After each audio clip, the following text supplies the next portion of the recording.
abogado por la Universidad San Martín de Porres, maestrando en Derecho por la, en este caso, empresa por la Pontificia Universidad Católica del Perú. Bien, entonces voy a esperar en este caso la confirmación del doctor Richard Augusto Concepción Carhuancho para poder presentarlo. En este caso nos informa ya que está en el ingreso de, en este caso, este auditorio. Bien, para disertar entonces esto, invito a la directora de Capacitaciones, Certámenes y Conferencias, la CPC, Jacqueline Vega Valenzuela, para que va a dar en este caso las palabras de bienvenidas. Fuerte los aplausos, por favor.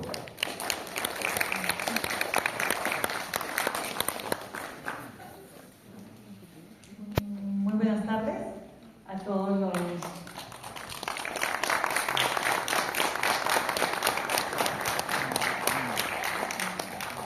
muy bien, estimados asistentes, con ustedes el magistrado romano Richard Augusto Concepción Carhuancho. Una vez más, por favor, fuerte voto de aplausos, por favor. Asimismo, se encuentra con nosotros el decano del Colegio de Contadores Públicos de Puno, el doctor Julio César Choque Vargas. Fuerte los aplausos también para nosotros. Vamos a continuar en este caso con la programación del curso. Vamos a invitar primero a la directora. Doctor, podemos ahora sí.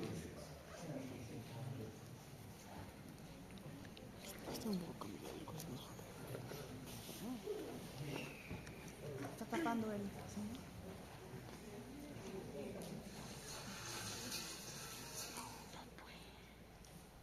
señor decano del Colegio de Contadores Públicos del Puno, doctor Julio César Choque Vargas, doctor Richard Concepción Carhuancho, juez especializado en lo penal del Poder Judicial del Perú, miembros del Consejo Directivo, miembros de la Orden y público en general. Es un honor para mí poder darle bienvenida a cada uno de ustedes a este magno evento, donde nosotros como contadores tenemos un papel, un rol muy importante en el sistema gubernamental, donde nosotros formamos parte de las decisiones que tomen en el sistema gubernamental, y también es tan necesario saber tener esta información y tener conocimiento sobre delitos contra la administración pública, que es parte del ejercicio de nuestras funciones. Por tanto, el Colegio de Contadores de Puno ha hecho un gran esfuerzo para traer a un gran profesional de gran trayectoria, que es el doctor Richard Concepción, que ha llevado en sus decisiones grandes casos de envergadura nacional. Por tanto, es un honor dar la bienvenida, y en esta oportunidad doy la bienvenida a cada uno de ustedes a este magno evento en esta ciudad del lago, nuestra hermosa ciudad de Puno. Gracias.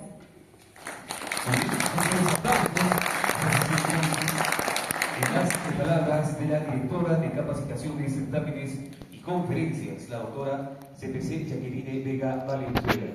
En este caso, como invitado, ya hemos reiterado, tenemos al magistrado, a Richard Augusto Concepción Carhuancho. Pero antes de presentarlo, tal vez, doctor Julio, una bienvenida también y un saludo a nuestro público. Fuerte los aplausos. Ante todo, estimados miembros del Consejo Directivo 2024-2025, estimados colegas de diversos sectores, señores estudiantes y público en general, en verdad para mí es un gran honor tener la presencia del doctor Richard Augusto Concepción Carhuancho. Y en verdad esta charla que estamos ofreciendo, todo el Consejo Directivo lo hemos aprobado en primera instancia. Y en verdad quisiera agradecer al colega y abogado también, Alan Gabriel, que está por ahí, Vizcarra, que ha sido el artífice también de poder contactarnos con el doctor. Sin más palabras, estimados amigos, colegas, también los invitamos al inicio del diplomado en gestión pública. Estamos pensando para el cierre de este diplomado hacer unas nuevas actividades de manera presencial, conjuntamente con el doctor Augusto Concepción Carhuancho y algunos magistrados y fiscales también a nivel nacional. Muchísimas gracias por estar acá y disculpen la hora, que el tiempo pasa volando y bueno, pues se presentaron unos imprevistos. Muchísimas gracias, doctor, por estar con nosotros y uno lo recibe con los brazos abiertos. Muchísimas gracias, doctor. El decano Julio César Choque Vargas ha dado las palabras de bienvenida. Ahora sí, estimados asistentes, tengo para mí en este caso un honor presentar al magistrado, el doctor Richard Augusto Concepción Carvalho. Fuerte los aplausos, por favor. Invitamos a él al doctor Richard Augusto.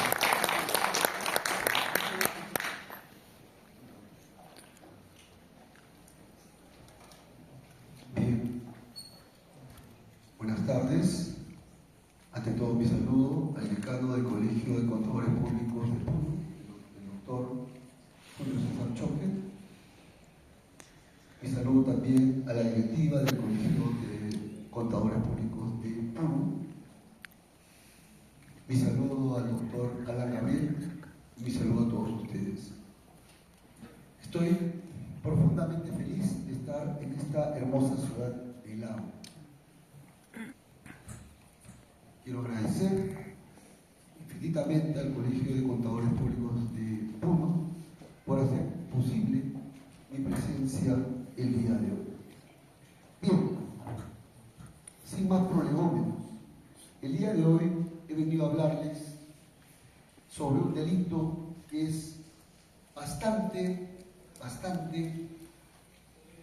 estudiado en el campo del derecho penal, pero no solamente es ampliamente estudiado en el derecho penal, sino que también es un delito recurrente respecto a las personas naturales y a las personas jurídicas. Me refiero al delito de lavado de activos.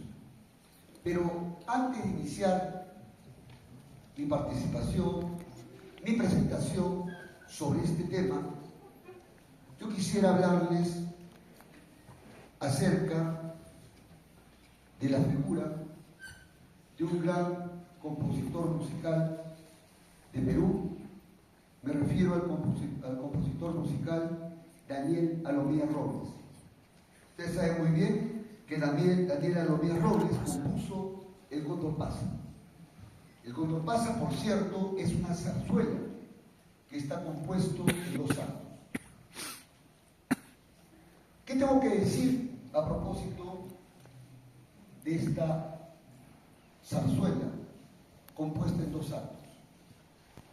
Lo primero que hay que decir es que se trata de una obra musical compuesta por este representante del movimiento indigenista de Perú, al igual que Luis E. Valcárcel en su tiempo, que se comprometieron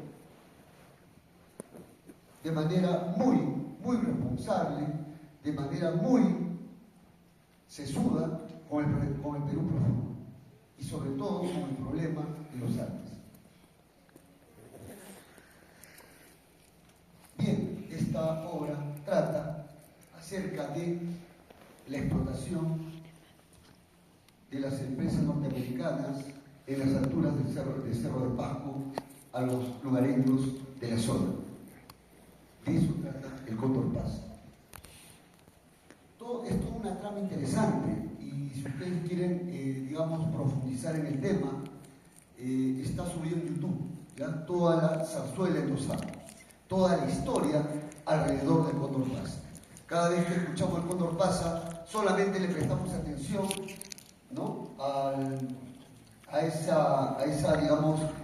estribillo musical, ¿no?, que siempre es recurrente en muchos compositores, ¿no?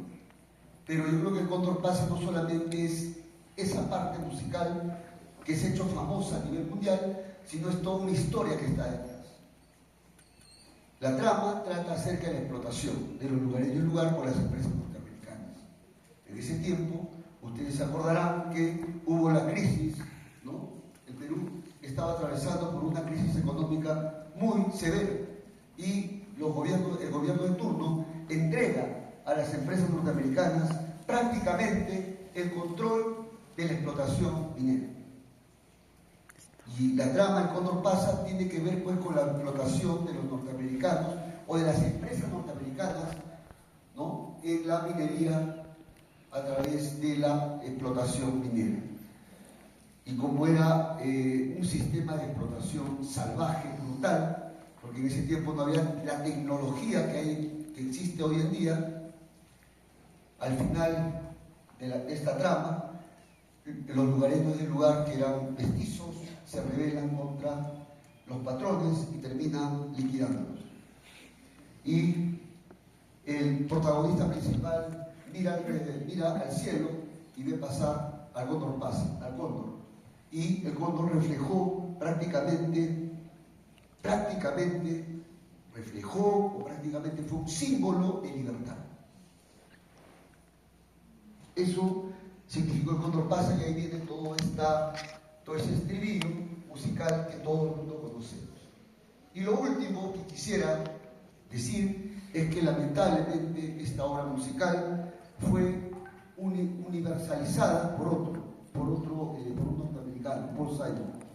Pero el autor, el genio de toda esta historia y también de esta trama, de este famoso estribillo musical, fue Daniel Alomía Robles.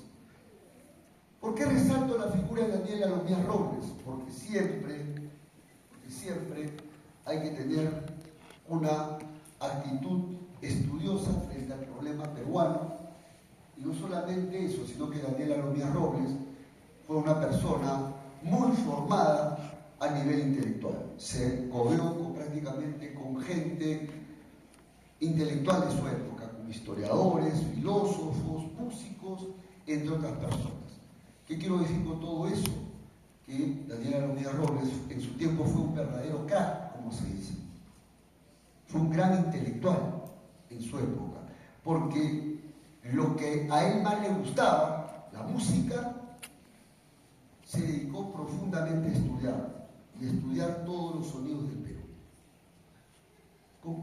¿Cómo y por qué traigo a colación a propósito de esta conferencia? Creo que ustedes, la mayoría de ustedes, están en diversos campos, ¿no?, en la contabilidad, en el derecho, o quizás en otros campos, ¿no? Yo creo que cada cosa que ustedes hagan, háganlo bien, háganlo con pasión, y no solamente háganlo con pasión, sino estudien de manera profunda los temas. ¿Para qué? Para que marquen historia en lo que hagan, porque de eso se trata. Si hemos venido a esta vida, creo que debemos dejar por lo menos un pequeño legado, porque si no, la vida es aburrida. No tiene sentido venir a esta vida y repetir como loros lo que dicen los demás. Lamentablemente, en materia de lavado de activos, no tenemos juristas genuinos que hayan trabajado arduamente el tema del delito de lavado de activos.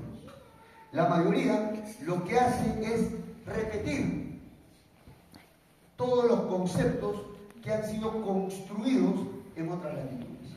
Creo yo que si repensamos profundamente estos temas, podemos dar un paso adelante para entenderlo. Yo creo que la problemática del lavado de activos no solamente interesa al abogado, sino creo que le interesa también al contador. Le puede interesar a cualquier persona, en verdad, que pueda interesarse sobre este tema. Bien, empecemos entonces a trabajar el delito de lavado de activos. Les prometo que evitaré ser extenso, ¿ya? Evitaré ser extenso. Lo que me interesa sobre todo es transmitirles las ideas más importantes alrededor de este tema, sobre el delito de lavado de activos. Algunas ideas de entrada para ir ya trabajando el delito de lavado de activos.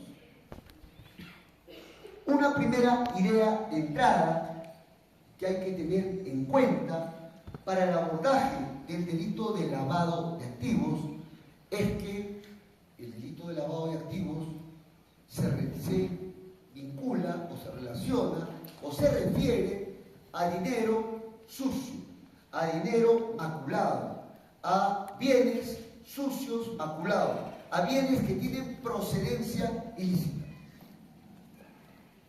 Las más de las veces, las organizaciones criminales se dedican a diversos rubros delictivos.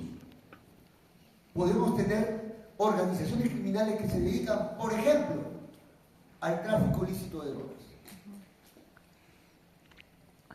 No solamente a la producción, al acopio, transporte y también a la exportación de la droga al extranjero. Hay organizaciones criminales o firmas criminales que se dedican a eso, al tráfico ilícito de drogas. Y como consecuencia de esa actividad que realizan, obtienen ingentes ganancias económicas. También tenemos organizaciones criminales que se dedican a otros rubros. Por ejemplo, hay organizaciones criminales que se dedican a la minería ilegal. Por si acaso cualquier coincidencia con la realidad es eso, nada más, pura coincidencia. Hay organizaciones criminales que se dedican a la minería ilegal, que viene a ser la extracción del material mineral sin la autorización administrativa. Es decir, es la extracción de mineral al margen de la ley. Y como consecuencia de ello, también obtienen ingentes ganancias económicas. Ganancias económicas. Esta problemática, por ejemplo, se ha presentado en la Sierra de la Libertad. Ustedes habrán escuchado con alarma noticias que hablan acerca de incluso atentados por disputas respecto al control de determinadas zonas de extracción de estos minerales de manera ilegal. Pacás, ¿han escuchado ustedes? Matanzas, balaceras. Todo eso trae consigo las actividades criminales que despliegan las empresas criminales. También tenemos organizaciones criminales que se dedican a los delitos violentos. Ejemplo, hay firmas criminales que se dedican a extorsionar, que se dedican al sicariato y como consecuencia de ello también obtienen ingentes ganancias económicas. Hay firmas criminales o existen organizaciones criminales que se dedican también al tema de los delitos o que tienen como rubro central los delitos económicos. En los delitos económicos tenemos una gama de delitos. Los delitos de contaminación ambiental, los delitos de fraude, de fraude en la administración de personas jurídicas, entre otros. Los delitos tributarios, entre otros. Y todo ello les procura ingentes ganancias económicas. Lo que quiero decir que las más de las veces las actividades delictivas que despliegan, sobre todo las organizaciones criminales, les reportan amplias ganancias económicas. Pero ¿saben cuál es el problema de las organizaciones criminales que reciben bastante dinero? Es el problema que tienen es que no saben cómo legalizar ese dinero. Y para legalizar el dinero, y para legalizar ese dinero, ¿qué cosa es lo que hacen? Tienen que blanquear ese dinero. Y esta es la segunda idea.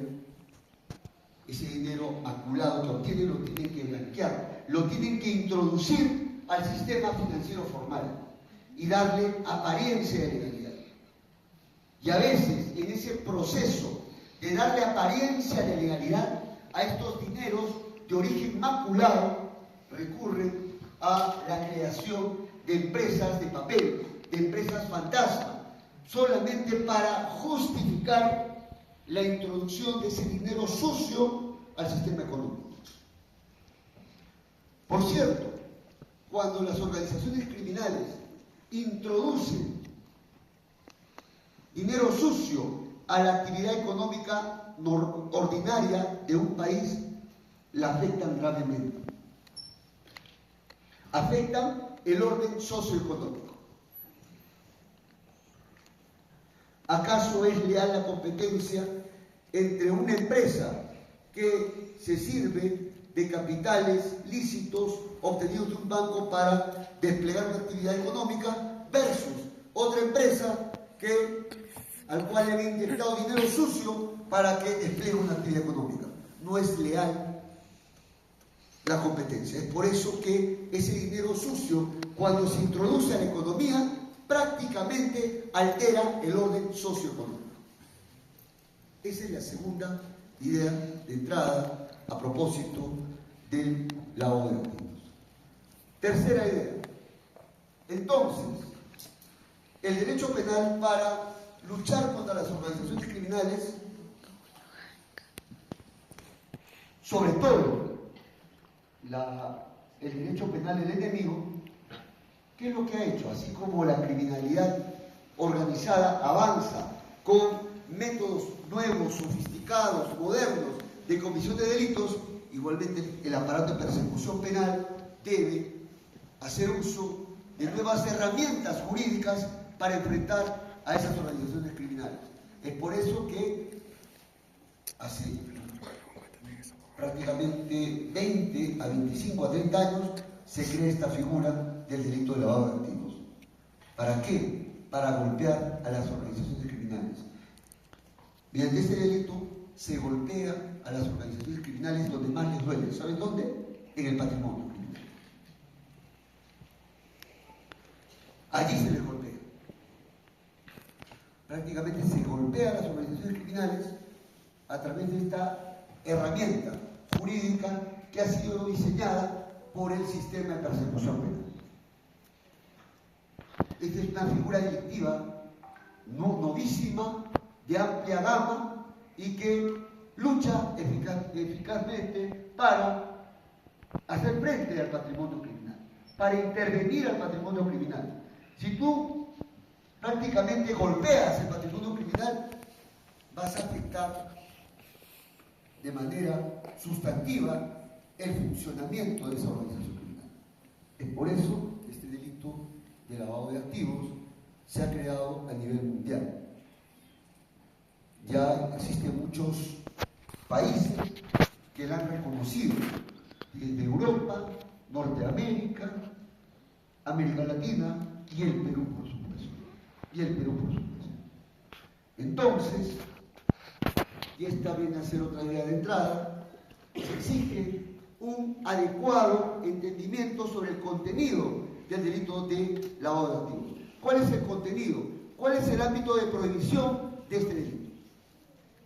Hay que entender la sustancia del delito de lavado de activos. ¿Qué es lo que se criminaliza? ¿Qué es lo que está prohibido con relación al delito de lavado de activos? De eso les vengo a hablar el día de hoy. Al menos voy a presentar las ideas más importantes para entender el contenido nuclear del delito de lavado de activos. Última idea de entrada ya para ingresar al delito de lavado de activos. Lamentablemente en el Perú, creo yo, que aún la jurisprudencia, la doctrina y la jurisprudencia todavía no han logrado entender a cabalidad el ámbito de prohibición del delito de lavado de activos. Prueba de ello es que el otro día, cuando asistí a un evento del Poder Judicial, escuché con alarma que en el Perú, en materia de delito de lavado de activos, se habían conseguido pocas sentencias. Eran alrededor de 50, 60 sentencias. ¿Cuál es la lectura que se le puede dar a esas cifras? ¿O en el Perú no existe mucho lavado de activos? ¿O algo está pasando con el aparato de persecución penal? En donde se está interpretando de manera muy plana el contenido del delito de lavado de activos. Hace poco, ustedes habrán escuchado que uno de los megacasos de lavado de activos ya llegó a su fin. Después de más de 3 o 4 años de juicio oral, el caso Sánchez Paredes terminó. ¿Y saben cómo terminó? Con una sentencia absolutoria.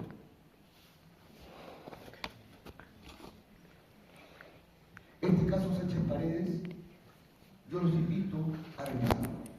Lo de bueno es que ahora la sentencia se publica, que está publicada, ¿no?, en el Poder Judicial.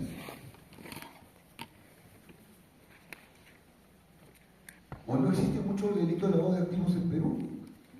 ¿O el aparato de persecución penal está funcionando mal? Por eso, este debe ser entendido en su real dimensión. Bien, señores, vamos al delito de lavado de activos. Vamos a presentar al delito de lavado de activos. Antes de presentar las diapositivas y todo lo demás, me gustaría presentar este delito de lavado de activos a partir de dos ideas fuerza para entenderla.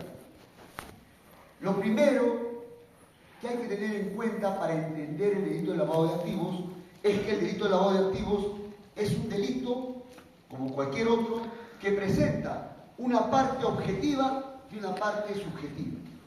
Cuando hablamos de la parte objetiva, estamos hablando de los elementos objetivos del tipo penal. Por ejemplo, ¿quién es el sujeto activo? ¿Cuál es el bien jurídico protegido por el delito de lavado de activos? ¿Cuál es el comportamiento prohibido por el delito de lavado de activos?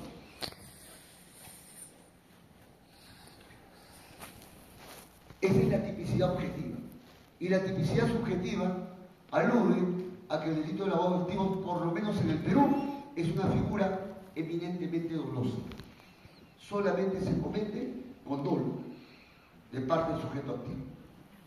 Es decir, lo primero que hay que tener en cuenta como una primera idea fuerza para ingresar a los terrenos del delito de lavado de activos viene a ser que el delito de lavado de activos, como cualquier figura delictiva, presenta una parte objetiva y una parte subjetiva.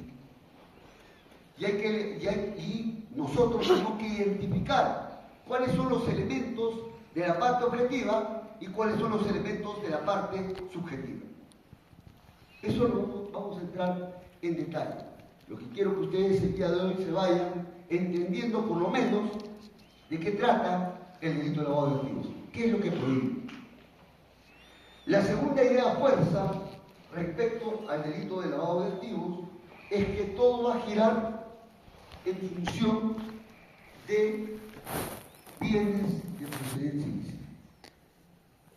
Para ingresar a los terrenos del delito de lavado de activos se exige, y esto voy a remarcarlo, que los actos de lavado que realice el sujeto activo, los actos de lavado, más adelante se los voy a presentar, puede consistir en un acto de conversión, transferencia, ocultamiento, tenencia, pero todos estos actos de lavado tienen que ser a propósito de bienes de procedencia delictiva. ¿Esto qué cosa quiere decir? Que tiene que existir una actividad criminal previa que haya generado esos activos ilícitos o maculados. La segunda idea central entonces es identificar en el delito de lavado de activos la actividad criminal previa.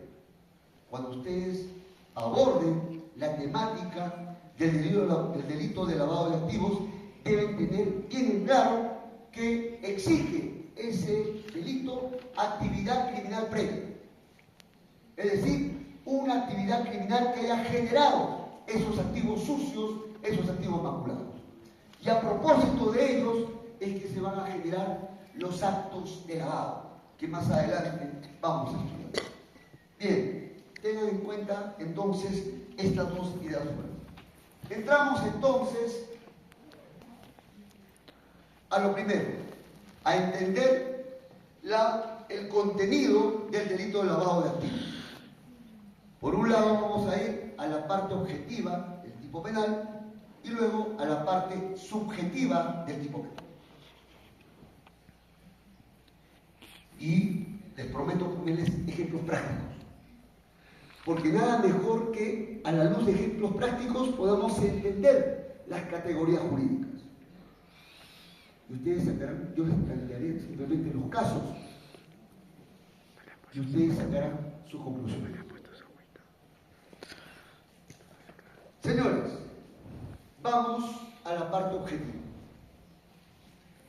El delito de lavado de activos en la parte objetiva presenta elementos objetivos. Tenemos que identificar el sujeto activo, el bien jurídico y el comportamiento prohibido. Bien, ¿el sujeto activo quién es en el delito de lavado de activos? Es un delito común. ¿Por qué? Porque lo puede cometer cualquier persona. Ustedes saben bien que en la dogmática penal los delitos se clasifican en delitos comunes y especiales. ¿Cuál es el criterio diferenciador entre un delito común y un delito especial? El delito común lo puede cometer cualquier persona. Por ejemplo, el delito de homicidio lo puede cometer cualquier persona. Y por lo general, la redacción del tipo penal emplea la terminología el que mata a otro. Es decir, en los delitos comunes, el sujeto activo puede ser cualquier persona. Homicidio es un delito común, porque lo puede cometer cualquier persona. El delito de lavado de activos también es un delito común, porque lo puede cometer cualquier persona. Bien jurídico, y acá viene el bien jurídico. Toda norma penal protege un bien jurídico. Por ejemplo, el delito de homicidio, para presentarlo gráficamente, ¿qué protege? La vida. Y por eso castiga a quien mata a otro. El delito de lavado de activos es un delito que también protege bienes jurídicos. Y protege puntualmente dos bienes jurídicos. Dos bienes jurídicos protege el delito de lavado de activos. ¿Y esto quién lo ha dicho? No lo he dicho yo.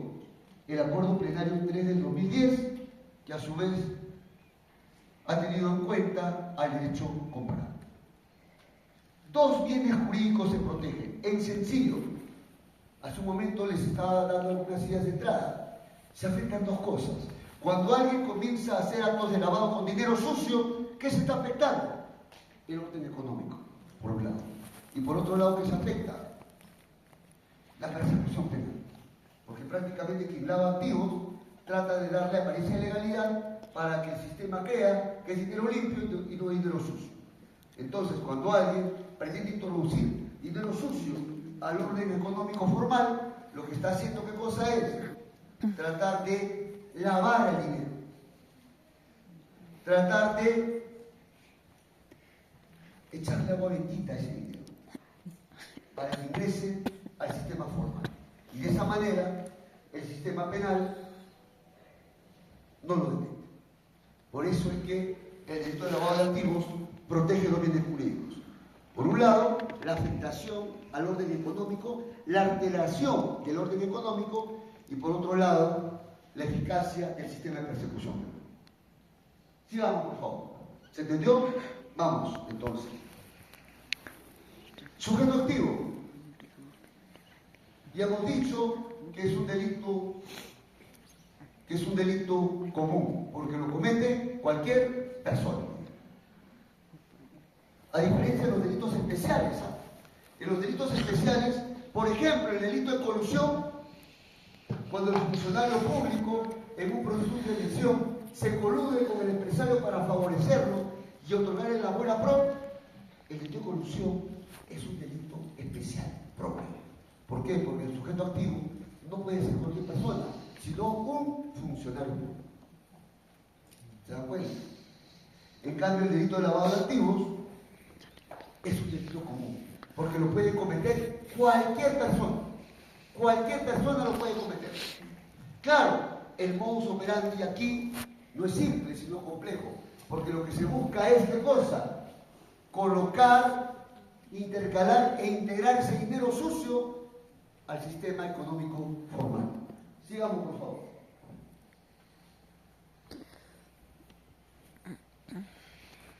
Y acá vienen los comportamientos típicos.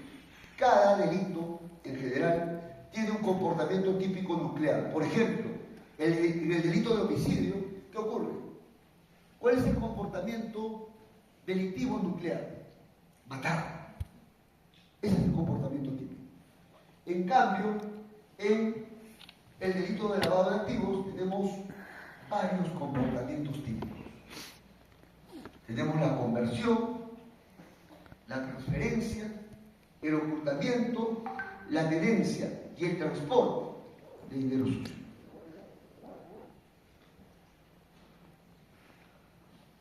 Conversión, transferencia, ocultamiento, tenencia y transporte de dinero sucio. Les cuento un caso para que ustedes puedan entenderlo, para que puedan entender la conversión. ¿Cuándo se produce o cuándo se consuma el acto de conversión? Cuando el dinero sucio que ha obtenido una organización criminal lo deposita en una cuenta bancaria. Es un acto de conversión, porque están colocando ese dinero sucio en una cuenta bancaria.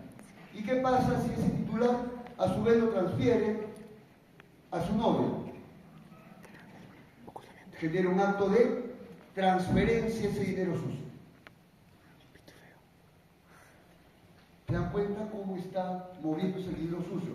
Primero se coloca en el sistema financiero para darle apariencia de legalidad, luego se transfiere de una cuenta a otra para darle también apariencia de legalidad.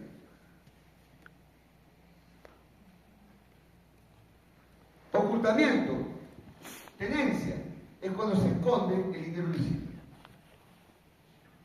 Se esconde debajo del dormitorio. El otro día, por ejemplo, se intervino una organización criminal y resulta que en una de las casas de estos, digamos, de los integrantes de la organización criminal dedicada al tráfico de drogas, se encontró nada menos que 500.000 euros aproximadamente. Y se me preguntó, ¿de dónde es ese dinero? ¿Por qué no lo tiene en el banco? Porque tengo miedo que me lo roben, dijo. ¿Ya? Entonces, cuando se entiende que hay una ley que lucha contra el lavado de activos, se supone que todo dinero, toda transacción bancaria tiene que ser bancarizada, toda operación tiene que ser, digamos, bancarizada. Hay una ley sobre ello. A partir de 5.000 o 1.000 dólares, se tiene que hacer que la operación se haga a través de transferencia bancaria. Hay una ley que ha establecido norma todo eso. Imaginemos, si termina alguien con 400.000, con 500.000 euros, no da ninguna explicación. Ese es un caso de ocultamiento y de tenencia. Otro caso de transporte. Se dedica al negocio Eso de me ganado. pasó en un Se caso en guarda la toda Gran su plata y Manzana. tiene sus 100.000 soles.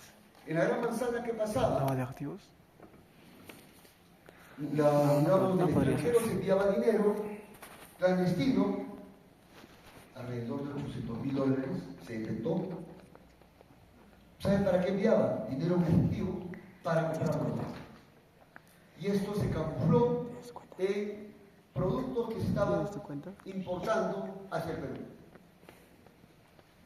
Ese es un acto de transporte de dinero sucio. O cuando en el aeropuerto, ustedes saben bien que se detecta una persona, ¿no? Con 500.000 dólares o con 300.000 dólares. Se sabe muy bien que para movilizarse de un lugar a otro hay que asistente en Docas. declarar ese dinero. Sus asistentes. Pero ¿qué pasa si tratas de introducir a un país o ingresar a un país 500.000 dólares? Ese es un acto de transporte, se entiende dinero sucio. Porque ¿cuál es el origen de eso? ¿Se dan cuenta? Entonces hemos visto los actos de conversión, transferencia, ocultamiento, tenencia y actos de transporte. No quiero ser muy técnico para entrar al tema de la consumación, ¿ya? Solamente me interesa que ustedes tengan en claro de que en la conversión y la transferencia simplemente la colocación del dinero y el otro es cuando el dinero se mueve de un lugar a otro en el campo financiero. Y todo eso se produce en un solo momento. En cambio, el ocultamiento y la tenencia tienen efectos permanentes, porque mientras tú mantengas oculto ese dinero sucio, o mientras tú mantengas bajo tu tenencia ese dinero sucio, se entiende que el delito se va a consumar. Siguiente diapositiva, por favor. Tipo subjetivo. Este es un tema muy importante. Este es un tema importantísimo y aquí se lo voy a plantear un caso, ¿no? Para que ustedes puedan evaluarlo. Se exige dolo directo y dolo eventual. ¿Qué significa dolo directo y dolo eventual? Para empezar, dos ideas de entrada, para que ustedes puedan entender con claridad todo esto. Cuando hablamos del dolo, estamos en la parte de la tipicidad subjetiva del delito de lavado de activos. Y respecto al dolo, ¿qué cosa hay que decir? Tiene dos componentes, conciencia y voluntad.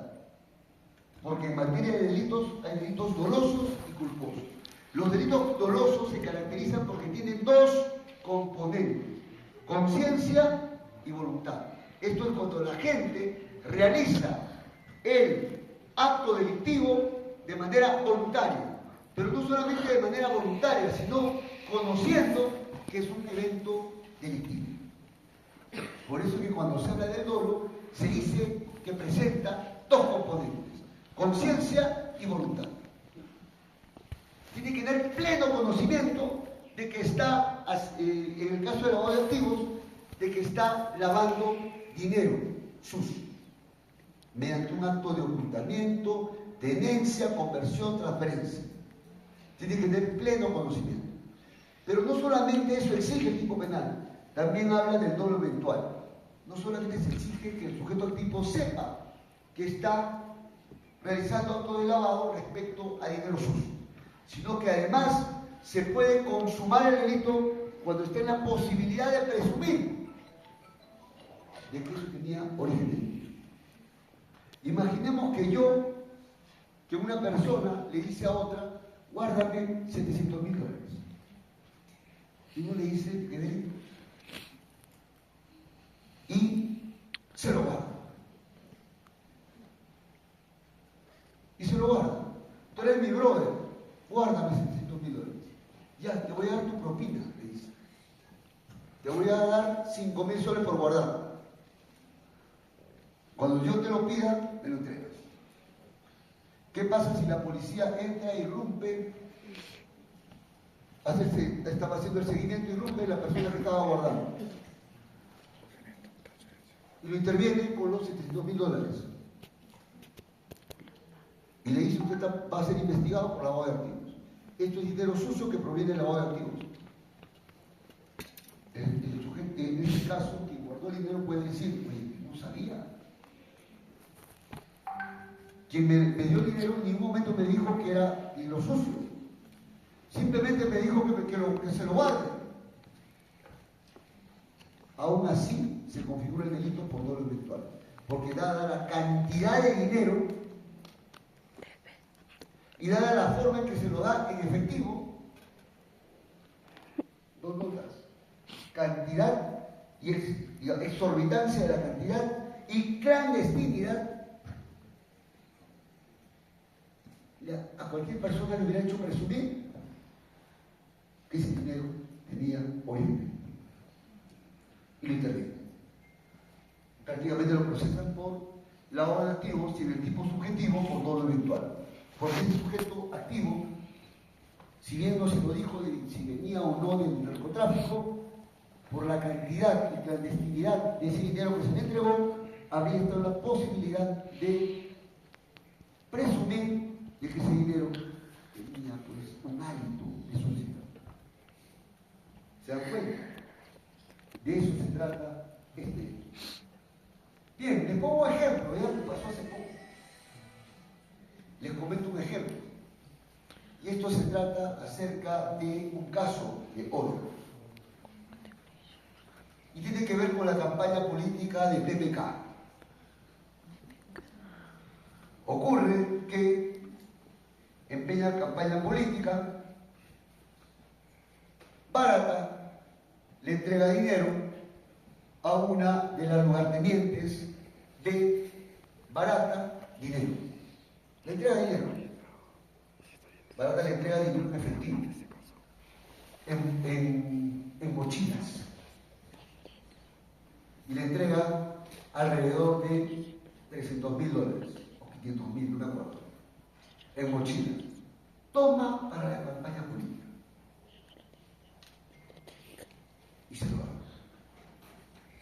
en efectivo. Y esta persona, que era el lugarteniente de PPK, ¿qué hace? Recibe dinero en efectivo, pero luego, como estaba en el extranjero, hace un depósito de dinero por una cantidad similar, $200.000, transfiere desde el extranjero a su secretario en Lima.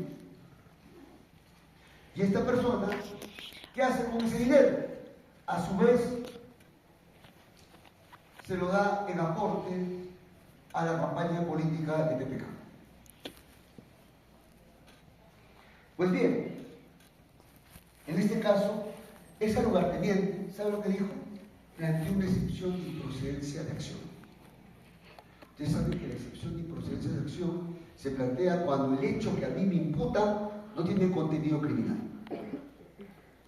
¿Sabe lo que dijo?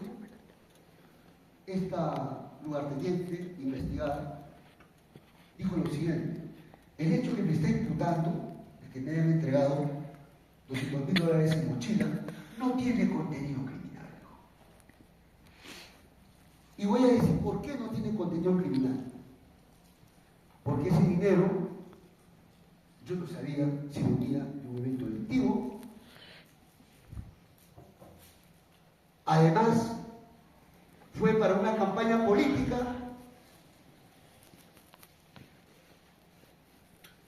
y simplemente se hizo de esa manera porque los mecenas no suelen, cuando dan aportes, dicen los mecenas, cuando dan aportes, no quieren que su nombre figure como aportante. No quieren eso, porque son personas desprendidas y que no quieren, digamos, hacer aspavientos con lo que hacen. Por lo tanto, el comportamiento que me atribuye, es más, dijo, en ningún momento yo pretendí darle apariencia de legalidad a ese dinero. Porque la nota característica, dijo su abogado, es que en el lavado de activos tú trates de darle apariencia de legalidad al dinero sucio. Yo no hice eso, dijo la lugarteniente, porque yo lo apliqué para la campaña política, es más, lo deposité en efectivo. Postura de la defensa.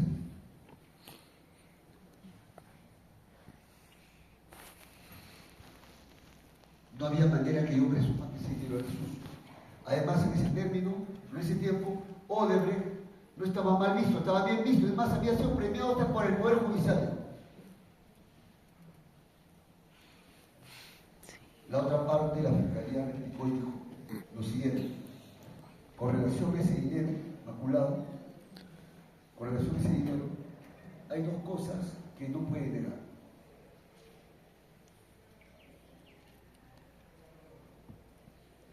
Si se trata de un aportante, de un aporte de campaña, ¿por qué no figura el verdadero aportante? Uno. Dos, ¿por qué se hizo de esa manera? Dinero en efectivo y de manera clandestina. Entonces ahí la pregunta del millón, ¿cuál era? O sea, ¿es normal entregar dinero en efectivo, $500.000 en mochilas? ¿En loncheras?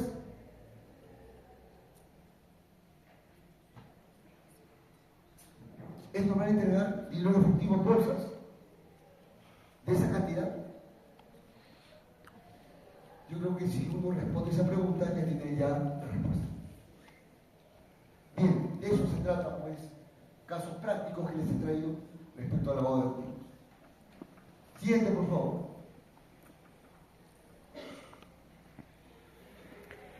Hay casos en los cuales, ¿no? Pues, hay gente que también es procesada en lavado de activos, por eso hay que tener mucho cuidado. Por lo general, cuando la gente ha llevado de manera informal sus actividades económicas y no tiene cómo sustentar. No es que sea dinero sucio, sino que fue tan desordenado que no llevó de manera formal todas sus actividades económicas. Es más, lo hizo de manera sin utilizar los registros contables. Aquí la pregunta es si estos actos, ¿no?, pueden calzar el lavado de activos. Algunos dicen que no, otros dicen que sí, bajo el tema del delito fuente, en este caso de la defraudación tributaria. Yo creo que en esos casos habría que ver cada caso en particular. Cada caso en particular. 7.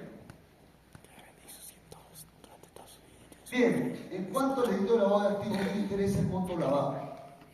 ¿Qué interesa el monto lavado? Puede ser 5 soles, 1000 soles, 500.000 soles, $1.000.000. Pero ojo, aquí tampoco podemos exagerar. Imaginemos que se haya lavado 10 soles o 500 soles. Y les cuento un caso, ¿verdad? Y esto tiene que ver con un gran principio del derecho penal, que vendría a ser el principio de última ratio. ¿Qué significa el principio de última ratio en derecho penal? De que el derecho penal solamente puede reaccionar frente a